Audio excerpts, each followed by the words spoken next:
आइए आज बात करते हैं एक ऐसी लक्षण के बारे में जो हम सभी के अंदर गहराई से छिपा है। वो लक्षण कभी कभी शर्म की तरह महसूस कर सकती है और कभी संकोच की तरह। बहुत सारे कारणों की वजह से ये संकोच हमें परेशानी में डाल देती है, लेकिन इसमें बहुत कम सुरक्षात्मक लक्षण होते हैं। इस शर्म के शब्द को अंग्रेजी में सटीक शब्द उपयोग कर नहीं सकते हैं। टिमिड, बैशफुल और कई सारे शब्द उपयोग कर सकते हैं।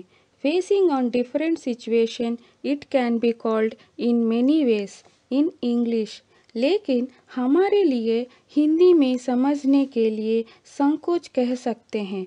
मुझे मिलाकर यहाँ पर बिना संकोच वाले या संकोच रहित ऊर्जा का एहसास ना होने वाले ऐसा कोई नहीं है। मुझे भी संकोच रहती है, भले ही ज़्यादातर वो काम पसंद नहीं आने से भी अपरिहार्य बनकर ऐसे काम या ऐसे बातें सुनने के लिए मजबूर होती हूँ, पसंद नहीं आने से भी, क्योंकि संकोच की वजह से बोल नहीं सकती हूँ। बहुत सारे लोग बोलते हैं कि मैं बहुत स्ट्रेट फॉरवर्ड में बात करती हूँ, मगर जब पर्सनल इंटरेक्शन होती है तब मुझे संकोच होती है। बहुत से लोगों को इसका एहसास तक नहीं होता है। इसकी वजह से हमें कई नुकसान सामना करते हैं, आगे नहीं बढ़ पाते हैं। बिकॉज ओपन माइंड रहने से ग्रहांतर वासियों के साथ फर्स्ट कांटेक्ट होते हैं। ओपन माइंडनेस ना रहने का कारण ये संकोच ही है। इस संकोच कितने जीवनों में अलग अलग तरीके से मुसीबत में डाल देती है। आपको पसंद नहीं आने से भी, परेशान होने से भी, इस मुसीबत को बिना एक्सप्रेस करके आपको कितने सामना करना पड़ता है इस संकोच की वजह से। उदाहरण स्वरूप, आपके माता या पिता बचपन में आपको ऐसे रहो वैसे रहो बचपन के अलावा बड़े होने के बाद भी बोलते रहते हैं कि वैसे नहीं, ऐसे काम करो। जब कह जाता है तो वो काम कठिन होने से भी, पद्धति होने से भी या आपको नुकसान होने से भी, इस संकोच की वजह से क्यों माता पिता को परेशानी में डालना है सोच के आगे चले जाते हैं। Actually that creates trauma because of parents, because of mother, specially mother trauma उत्पन्न होता है। ये पुरुषों में अधिकतर उत्पन्न होता है। ये सबसे पहला ट्रॉमा होता है। माँ को कैसे सामना किया जाए ये सोच के जैसे माँ कहती है वैसे करते रहते हैं। बहुत सारे लोग माँ को बिना सामना किए छोड़ देते हैं। माँ ही तो है, जन्म दे ही है, ये सोच के एडजस्ट हो जाते हैं। इसकी वजह से मदर ट्रॉमा शुरू हो जाता है। इस संकोच को अंदर से बाहर निकालना बहुत ज़रूरी है, क्योंकि संकोच होने से आप अपने आप को एक्सप्रेस कर नहीं सकते हैं। हो सकता है एक ग्रुप में या आपके इनर फीलिंग्स के साथ कुछ भी बोल नहीं सकते हो इस संकोच की वजह से। कोई कुछ बोलेगा तो, कुछ बोलने से कुछ गलत हो जाएगा तो, किसी को कुछ परेशान होगा तो, छोड़ो क्यों हम बात करें, ये सोच के चुप हो जाते हैं। बाद में भी ऐसा चुपचाप रह जाओगे तो इतने साल तक अपना इमोशंस, अपना फीलिंग्स को बिना बता के चुपचाप रह गए, वैसे बाद में भी रुक जाओगे। ये सही बात नहीं है। ऐसा बोलने वाला हमारे पास माता पिता नहीं है, क्योंकि हमारे पेरेंट्स को उनके पेरेंट्स नहीं बोले थे। पुराने ज़माने में सोसाइटी में भी ह्यूमन फीलिंग्स के ऊपर इतना परिशोधन या विश्लेषण इसके सामने करके आगे बढ़ने की अवेयरनेस की कमी के कारण इस जनरेशन में भी इस तरह की पहचान किसी को नहीं की गई है। मगर अब इस जनरेशन के साथ इसे छोड़ देना चाहिए। संकोच को छोड़ के जो चाहो वही करो। पहले ज़माने में ऐसा करने से सेल्फिश बोलते थे, but that's not a selfish, actually protecting your self energies.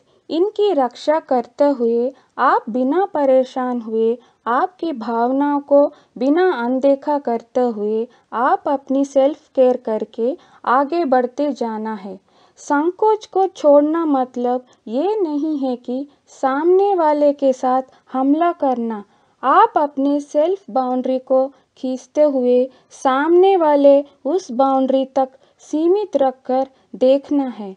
इस संकोच को ऐसा बाहर निकालने से हम उस इमोशनल ब्लॉक्स को रिलीज़ करते हुए कब कैसा एक्सप्रेस करना है वैसा एक्सप्रेस करते हुए, और अगर वैसा कॉन्फिडेंस नहीं होने का मतलब अपना साहस खो देना, ग्रुप में बोलना, आप जो सीखे हो वो बोलने में असमर्थ रहना, कुछ कन्वर्सेशन में, कुछ ग्रुप टॉक्स में, कंपनी जॉब्स में, यहाँ पर भी बहुत सारे लोगों के अंदर बहुत कुछ रहता है अपनी फीलिंग्स को एक्सप्रेस करने के लिए, मगर हैंड रेज नहीं करते हैं।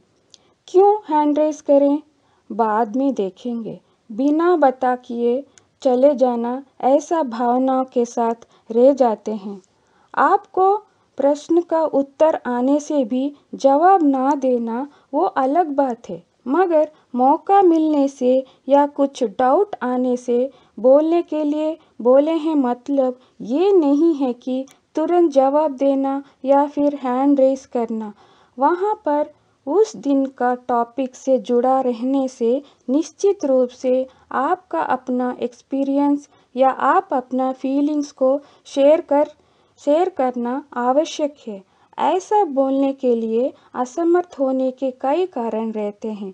अब मैं बोलने से कुछ गलत हो जाएगा तो ऐसा एक डर में रहना, वैसा अगर मेरी बातों में कुछ गलत हो जाए तब सब मेरे बारे में क्या सोचेंगे? अरे इतने सालों से मेडिटेशन में है फिर भी इनको ये पता नहीं है, ये भी बात करना नहीं आता है। That is lack of self confidence. साहस की कमी से कुछ सोचकर बिना कहे बिना किए रहने से, और आपको थ्रोट चक्र के पास समस्याएं क्यों नहीं आएंगे? वहाँ थायराइड की समस्याएं क्यों घोषित होते हैं? ये सब ऐसा ही होता है। All these are energetic regions behind these physical blocks.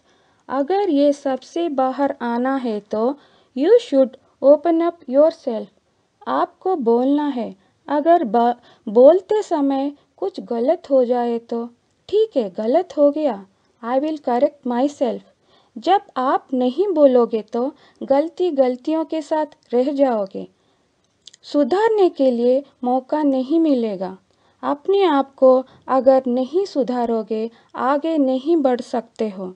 इसीलिए अपने आप को बढ़ने के लिए खुद ही रुकावट बनते हो।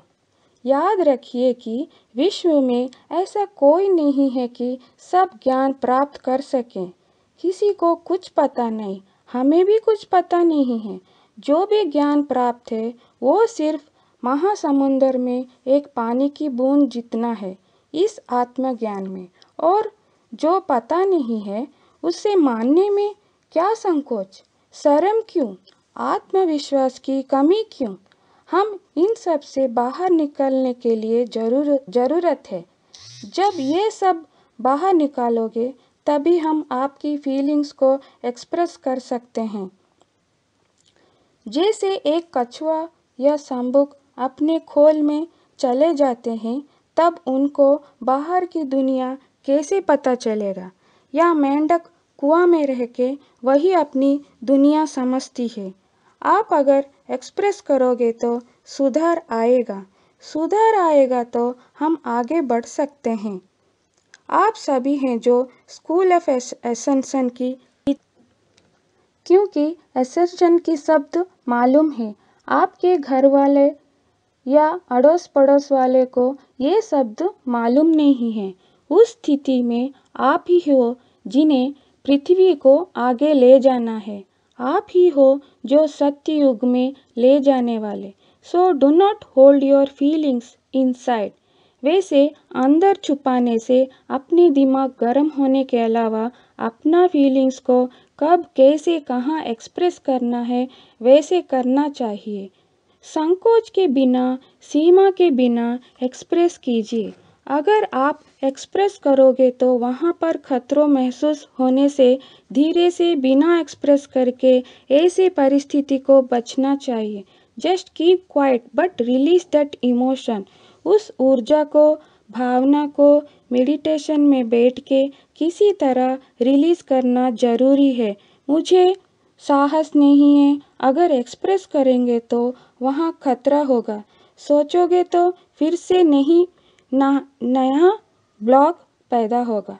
मेडिटेशन में बैठ के एक विजुअलाइजेशन बनाना है कि मैं उन्हें बोल चुकी हूँ, उस परिस्थिति में बोल चुकी हूँ, उस परिस्थिति का हल हो गया है।